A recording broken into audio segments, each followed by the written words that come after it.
অনেকেই আছে দেশে যাইতেই পারে না, গেলেই নাকি মাটি ধরে খায় ফেরত আসে, যাইতেই পারে না। তো এখন ঢাকা বাইছে নিচ্ছে। আজকে দেশনেত্রী বেগম খালেদা জিয়ার দোয়া মাহফিল, পাশাপাশি একই সময়ে আমাদের নির্বাচন। এই জন্য আমি নির্বাচন নিয়ে কয়েকটা কথা বললাম। আমাদের প্রতিপক্ষ যে ভাইরা আছেন, আপনাদের উদ্দেশ্যে বলি, দেখেন আপনারা কথাবার্তা বলেন, নির্বাচন করেন, আপনাদেরকে আমি স্বাগত জানাই। এখানে আসে যদি সম্ভব হয় আমার বাসায় আপনারা এসে চা খাই যান, চা খান, নাস্তা খান, বিরিয়ানি খান, সব খাবো, কোনো অসুবিধা নেই। কিন্তু ভাই দয়া করে উল্টাপাল্টা কথা কইেন না, খালি উল্টাপাল্টার কথা কয়, মানে পায়ে পাড়া দিয়ে ঝগড়া করতে চায়, বুঝছেন? আমি ঝগড়া করব না, যত কিছু আপনারা করেন। আমি এবং আমার দল ঝগড়া করবে না। আপনাদেরকে আমরা বিরিয়ানি খাওয়াবো, আমি আপনাদেরকে চা খাওয়াবো, যা চান তাই খাওয়াবো, কিন্তু ঝগড়াঝাটির কথা কইেন না। আমার বাসায় এসে আমার বইকে দেন, অসুবিধা নেই, কিন্তু পাবলিকলি কথাবার্তা এগুলো বলেন না, খুব খারাপ। দেশটাকে সংহত হতে দেন, সহ্য করতে শিখুন।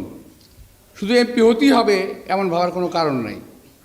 যদি আপনি ভালো থাকেন, যদি আপনি ভালো হন, তাহলে মানুষ আপনাকে ভোট দেবে, আমাকেও দেবে।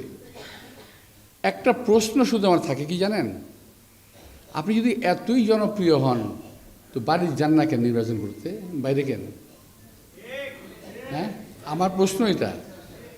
নিজের যে বাসাটা আছে যান না, ওখানে করেন নির্বাচনটা। আমি তো আমার বাপের বিরাট থেকে নির্বাচন করতেছি, এখান থেকে আমি আমার মাতৃভূমি বাপের ভূমিতে নির্বাচন করতেছি। কিন্তু যারা ঢাকার দিকে নজর দিয়েছেন, ঢাকা কি একটা আকর্ষণীয় জায়গা? শুধু কথা বলেন। আমি তো জানলাম যে আপনার যারা অনেকেই আছে দেশে যাইতেই পারে না, গেলেই নাকি মাটি ধরে খায় ফেরত আসে, যাইতেই পারে না। তো এখন ঢাকা বাইছে নিচ্ছে। তো যাই হোক, ঢাকাবাসী অত্যন্ত বিশাল এবং উদার মনের অধিকারী এরা, আপনাদেরকে মারধর করবে না। আপনাদেরকে আমরা সানন্দে রিসিভ করব। বলেন কবে কোথায় মিছিল মিটিং করবেন, আপনার সঙ্গে থেকে আপনার নির্বাচনী প্রচারণা করব। আপনাদেরকে যদি আপনাদের দেশের লোক ভালোবাসে, আপনাকে ভোট দেবে, অসুবিধা নেই। আপনাদের সবাইকে আবারও আন্তরিক শুভেচ্ছা এবং ধন্যবাদ জানিয়ে বক্তব্য শেষ করছি। আল্লাহ হাফেজ, আসসালামু আলাইকুম।